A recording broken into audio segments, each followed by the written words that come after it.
Life is full of conflicts, and that's nothing new.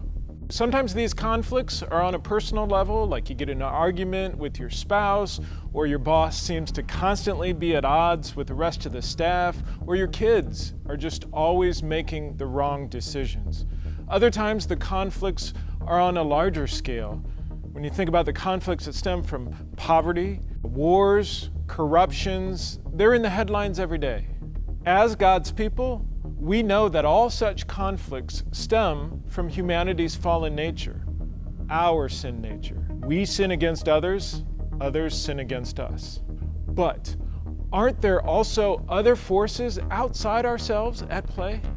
The Bible puts it this way: our struggle is not against flesh and blood, but against the rulers, against the authorities, against the powers of this dark world, and against the spiritual forces of evil in the heavenly realms.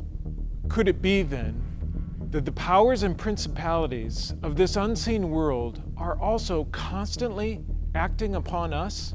And could it be that we are mostly unaware?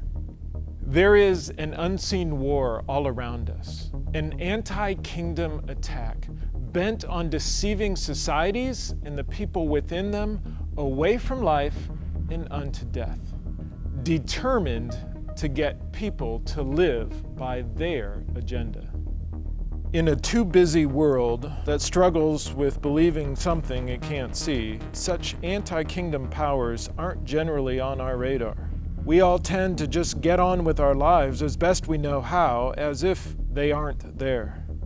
I remember a particular science fiction movie from the 80s where aliens had infiltrated the Earth and they started shaping the culture and manipulating systems for their gain.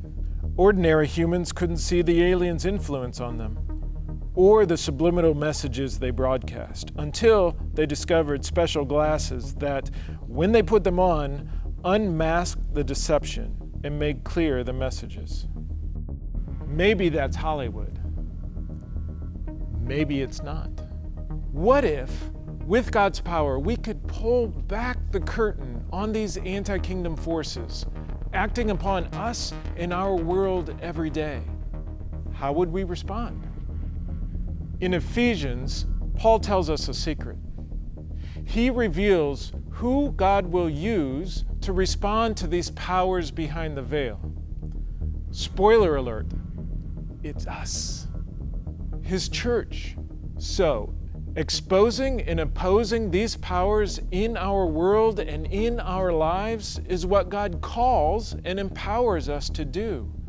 Really, it's at the heart of what we're doing in Congo, but it is no less critical to do that here, where we live our everyday lives.